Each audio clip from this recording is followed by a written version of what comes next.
I'm Steve Lentini, and welcome to my live event. And this is about the acorn brain, the small minded thinker, I call it, that self limiting thinker, those beliefs that hold us back. And you can see examples of it everywhere today.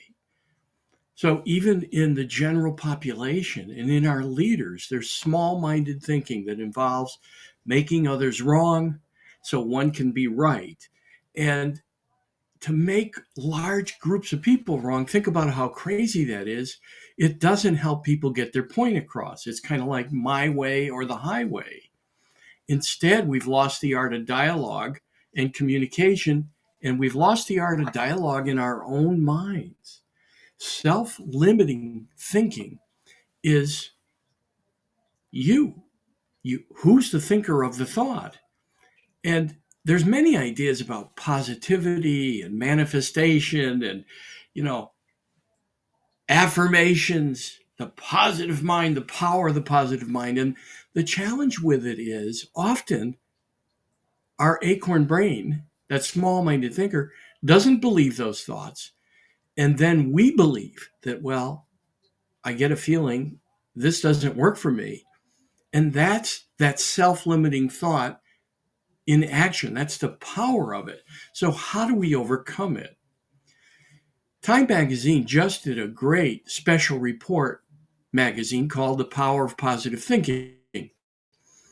And it's all about positive thinking. And there's a lot of great information in there about how to manage it.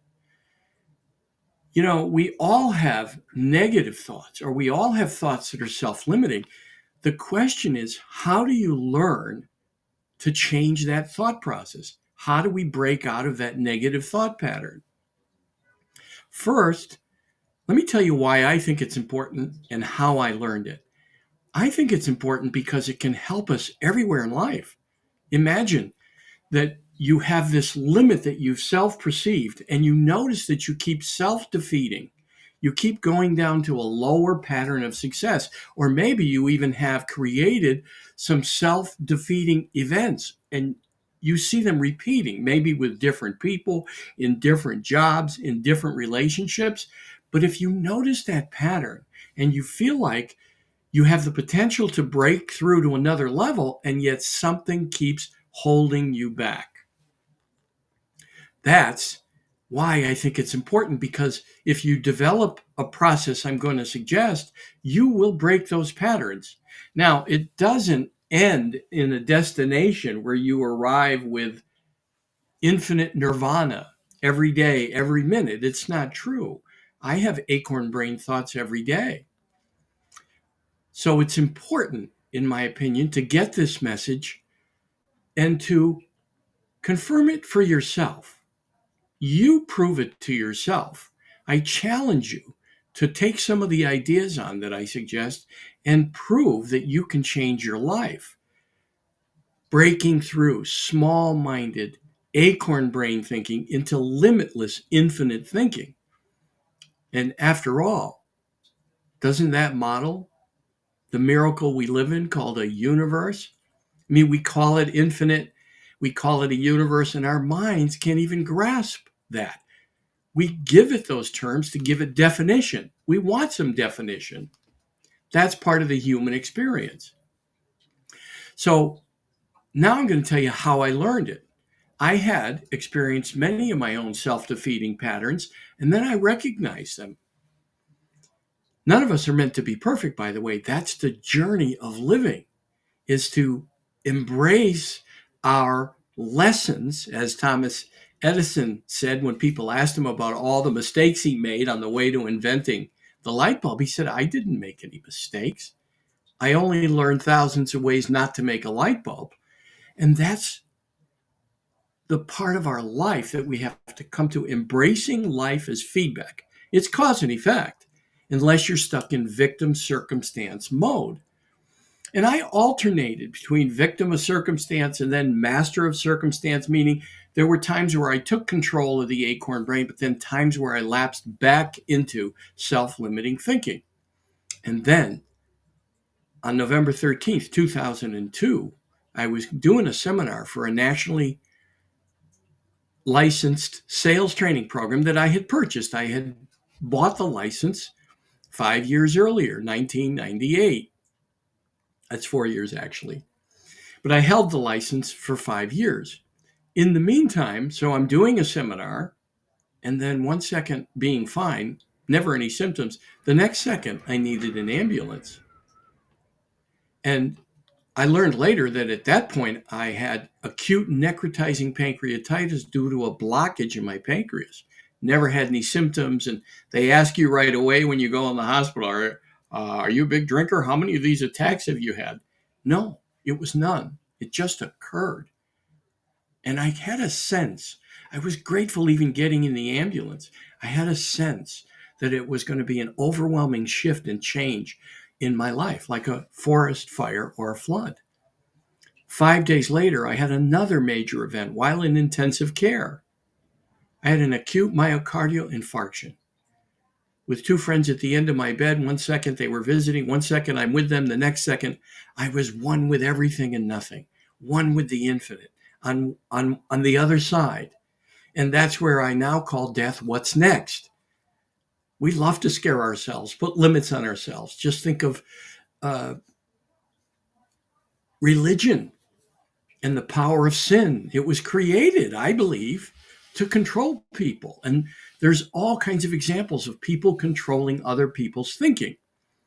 Governments work to do that, but so do bosses and leaders and managers and children and parents, and defining things, and coworkers and friends. Everybody has this opinion, and that's okay, some opinion. But we live in something infinite. And I believe the acorn brain, of course, has us defining it in a certain way that's limiting.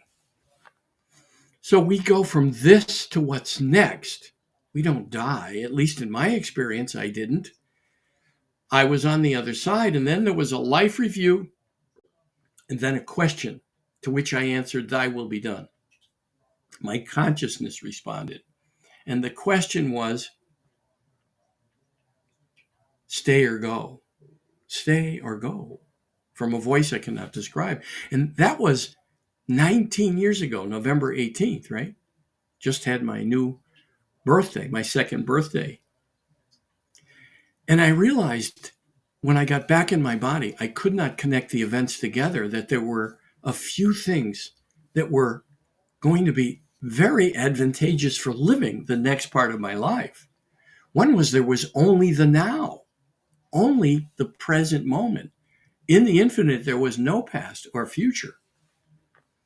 And so being fully present and surrendering to the now in that moment when I was asked, stay or go, I surrendered. My consciousness surrendered with thy will be done. It was okay either way. It didn't matter whether I stayed there or came back here. And I learned the power of being in the moment. Now, it takes a lot of work in the body, the human body, and I get the reminder of that gift every day. It's like it was 5 minutes ago. And when I find myself resisting the moment or fighting life, as Eckhart Tolle likes to say, when you fight life, life fights you. I just remind myself, okay, this must be the plan. It's not my acorn brain, small-minded general manager of the universe plan. And I surrender and go with the now. That's how you go with the flow. That's how you get into the now. And by embracing life as feedback, you are the cause. Life is the effect. Now, are there things that happen and occur in life that are out of our control? Yes. COVID, I mean, let's just take that for an example. And then earthquakes and fires and tornadoes and hurricanes and all kinds of other things that occur. Then our response to it is very important. Do we descend into small-minded thinking that has us depressed, instead of embracing the moment by saying, all right, what is this here to teach me? What can I learn from this? What's a new response? How can I grow? And that's what most humans resist, because the acorn brain takes over. Look what happened to you.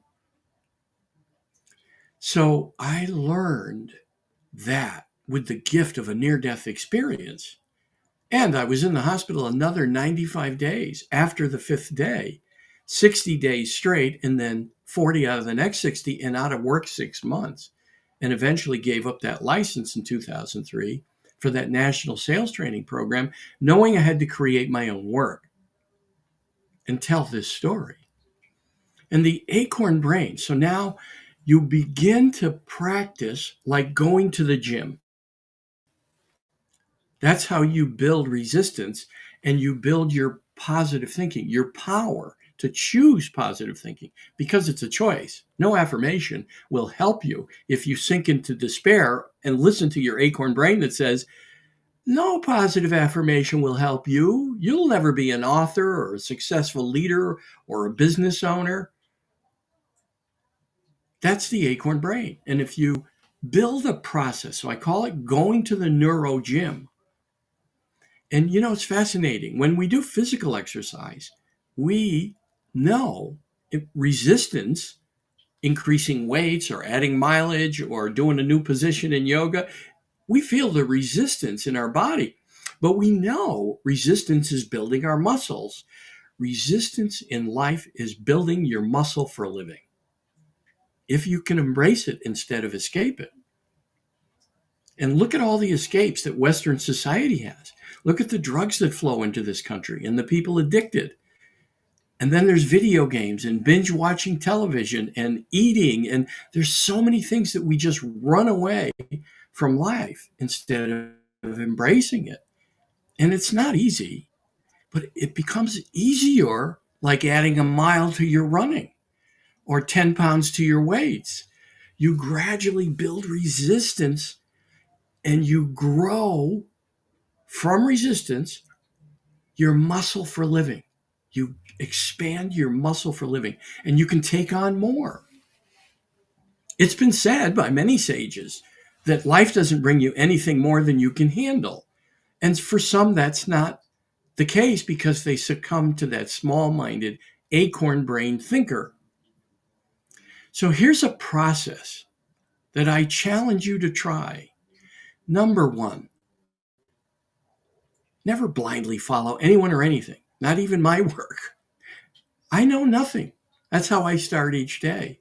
Open, ready to learn, and willing to grow. And look at each event because it's a new day.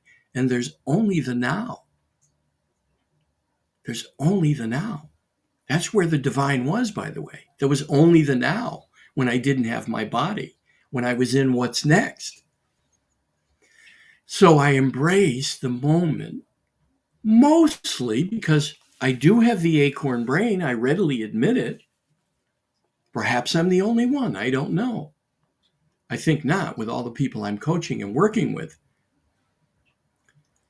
So the acorn brain is an invitation to build your muscle for living. And you start by recognizing those thoughts. That's what I call developing a level of thinking above your thinking. And there's lots of resources about that. Are You Ready to Succeed by Dr. Srikumar Rao, Wise Mind, Open Mind by Dr. Roland Alexander, and many others. Eckhart Tolle, Deepak Chopra, Wayne Dyer, Lao Tzu back in 600 BC, Socrates, who said the unexamined life is not worth living. It's been with us for thousands of years. I'm writing the book Sage Advice, Wisdom Throughout the Ages, and I already have enough people, enough authors, and written quotes from amazing people going back to 500 BC to start a second book.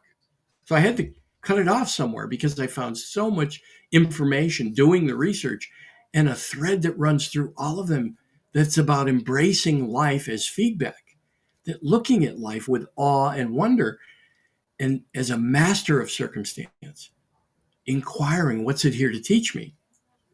So you develop a level of thinking first above your thinking. Just begin noting when you fall into the default pattern, the negative thinking, the acorn brain. Note where you want to react. And I hyphenate reacting because it's something previously learned. It's an old pattern, a default pattern. like a default printer. The computers that are programmed by humans automatically default to certain things. Where did we get that? And then computers also have a program running the programs, like Windows, or years ago it was DOS. The program running your program. Start to think about, why is it you're defaulting and reacting? And then create some space. So as you build that level of thinking above your thinking, and you can journal, start to recognize where you react, or maybe just record it in your mind, whatever process works for you. And then begin investigating why. What's the program running the program? It's something previously learned. Maybe in childhood you weren't good enough. You were told that story. Or don't outshine your brothers and sisters. Or mom and dad always fought and you learned that subconsciously, that in relationship it's always a battle. You have to investigate that. Another great book, by the way, is The Big Leap by Gay Hendricks. Great book. It'll help you develop those patterns of thinking above your thinking.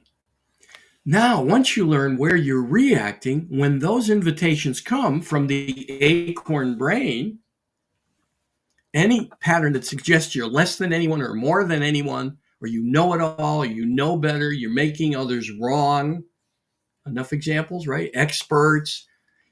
Fascinating. We just heard about experts for COVID, and there were 2 sides and 3 sides of experts, right? There were all kinds of experts, but a lot of experts were blocked from sharing their thoughts on social media and major websites like Google, YouTube, Facebook, Twitter, because they didn't fit the narrative of a certain group of experts. So that's why I say never blindly follow anything. Come to conclusions yourself. You can think of all the times in history where society started to make whole groups of people wrong, and it led to despotic regimes. Think about it.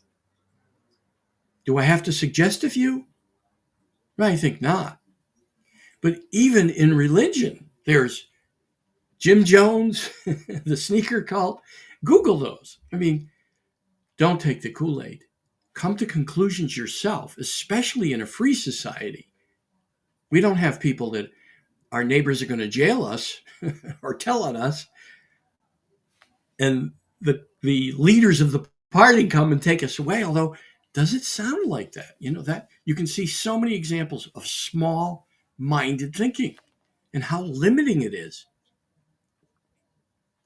So now, as you begin to notice your patterns, where you want to react, you breathe and in the moment embrace what shows up, especially when people bug you or events bug you, and create some space by asking, what can I learn from this person who bothers me? What can I learn from this event that just showed up that doesn't fit my picture as general manager of the universe? We want things to go a certain way. They don't always fit our plan. Eckhart Tolle likes to say, breathe and say, oh, this must be the plan, and go with it. That's being in the moment. A new response. Just investigating it, maybe, thinking about it. Google the mirror principle and look at the idea that life is reflecting you back to you, which includes people that bug you. It might be the part of knowledge of yourself that you don't know that you don't know. But as you begin this inquiry, you become a master of circumstance. Now, then notice where you're telling stories to others about, look what happened to me, or you're gossiping about others, or you're talking about other departments at work as a leader and not going to the department leader, or not going to the person you're gossiping about. Instead of gossiping, say, hey, I have some constructive criticism, or I have some thoughts that might help you. How do I share those with you? Begin to help others grow, and you'll grow. Gay Hendricks says in that book I suggested, The Big Leap, to say this: I am expanding into infinite abundance, success, and love as I inspire those around me to do the same. He also says when there's an unspoken word or an energy that you're not taking to the person that can do something about it, that I call a complaint with a request, that I learned many years ago and have been teaching about in my programs. You take a complaint that you have to the person who can do something about it. If you don't, by the way, Gay Hendricks says there's a law of physics in communication that anything withheld, number one, is a break of integrity. You're withholding it. You're not brave enough to go tell the person. And then there's an energy because people can sense it. They know you're withholding. Even if they don't know it for sure, they feel it. They feel something. And that's why it's important to learn to speak up when you have a complaint, when you catch yourself telling others a story, you catch yourself gossiping. That is small-minded, limited thinking. There are so many examples of it. It's not just about where we self-limit. There's where we limit others, where we have a break of integrity, where we're breaking that flow and energy of communication by not helping others with feedback. Maybe that constructive criticism, how do I share it? Something I see. And please share with me something you see. You invite others. Those who risk our wrath in life are truly our best friends. Not that those who love us and support us and nurture us and care for us aren't our best friends. They might not always share something that they see to help us learn and grow. So now you have the beginning of a process that can help you overcome the acorn brain. Develop a level of thinking above your thinking. Start to notice where you react to others and to events in the same pattern. Maybe it's a quick automatic thought that leads to an automatic response. Any place you do that, typically they're unhealthy. And maybe you've defaulted into acknowledging others in a negative way.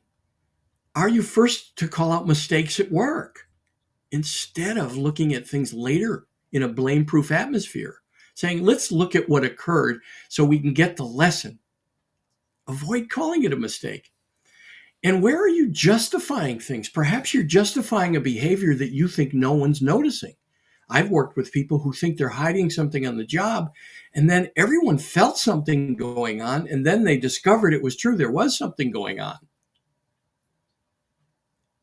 Remember to model the behavior you want to see in others. Model the behavior you want to see in others. You don't need to talk about it, model it. Others see it and will behave accordingly because you are inspiring that behavior in others, especially if you're leading a team. But leading a family, how important is that? When you're withholding information or you're justifying something in your mind, you're stuck in a story, and that's the acorn brain. So overcoming that small-minded thinker can break us through to an amazing life. We can overcome all limits, and it continues all through life. It's a journey. When you reach one level, it's like peeling the onion. You'll get new challenges or even tests. It seems like the universe has a sense of humor because when you think you've mastered something, you'll get reminded again or the opportunity again to respond in either the old way or the new way. It's like the universe asks, have you really learned that? And it gives us the opportunity to keep going to the neuro gym. And most of us don't think that way. We'll go to the physical gym, but the neuro gym is a totally different concept, abstract to most or many. And then you look at our society today, and even our leaders are modeling poor behavior, making everyone wrong, one side or the other. I think it's funny because I wrote the book, You May Be Full of SH. And then I wrote, when Amazon wouldn't let me advertise it because it had profanity in it, they published it. I sell them every day. I wrote, You May Be Full of number 2. After all, we know better, the woke edition. You can look all kinds of places today to see one group saying they know better, making fun of the other group, and then the other group responds in the same way, and nothing gets done. There's plenty of evidence to know it doesn't work. And the gift in all this is perhaps, I believe, we'll wake up to a place where we have dialogue with people. We accept others who have a different thinking. But imagine if we all looked alike and spoke alike. What would life be like if we wanted everyone to think the same? Think about all those leaders that I talked about and all those examples of making others wrong. And yes, it's great to have a higher power and a path. It's great if you have a faith and a religion that you embrace. Don't make others wrong. That's small-minded thinking because they haven't found your way. When anyone thinks they know it all, they're filled with this guy, the acorn brain, that small-minded thinker, and it's just limiting yourself from a possible new level of growth, a new level of success. And when you help others, as you inspire others to learn and grow and do the same, right? Embrace more abundance, success, and love by overcoming what we previously learned, the past default patterns that have us reacting, embracing one position tightly, blindly following things or people. When we overcome that, we break through into new levels, but you have to prove that to yourself. Don't blindly follow me. I might be full of shit. Whoops, did I say it? I guess I said it. We all have to get over ourselves. And first, it starts with you. The only way we can make a change in the world is changing individually. You have to begin to embrace the idea of changing instead of making everyone wrong around you and being stuck in that story because it's very, very small-minded, limiting thinking, and you're limiting yourself, and you're also modeling that behavior for others. It's been said in a universe that what you focus on expands. Imagine what small-minded thinking is bringing you. Would you really want to be surrounded all your life by people who think just like you if you're small-minded right now? Probably not. And imagine what it would be like being surrounded by limitless thinking people, people who are always in a dialogue. They're willing to accept other people's ideas because in a dialogue, they learn to compromise and grow, maybe come to some new belief. That's what limitless thinking is about. And it's a journey. You'll get invited every day to sink back into small-minded acorn brain thinking. At least I do. Maybe that makes me the teacher, right? Because those who teach the best admit they're working on what they need to learn the most. So I've learned it and I'm learning it continually. And I can share what's happening for me.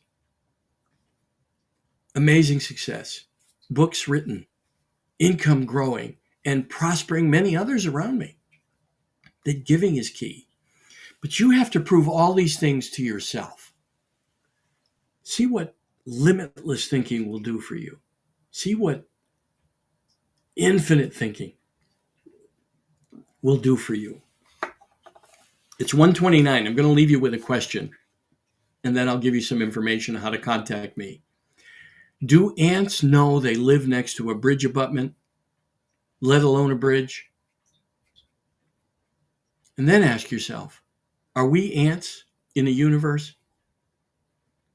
Not even knowing we live next to a bridge abutment, let alone the bridge? Break through small-minded thinking into the limitless, infinite thinking that models what we live in. And when you think you have all the answers, think again. Okay, you can reach me, Steve, at stevelentini.com. That's Steve at Steve, L as in Linda, E-N as in Nancy, T as in Tom, I-N-I.com. I'm glad to speak about this. I do everywhere. I incorporate in all my trainings and coachings. And if you have any questions, I'm glad to help. Thank you.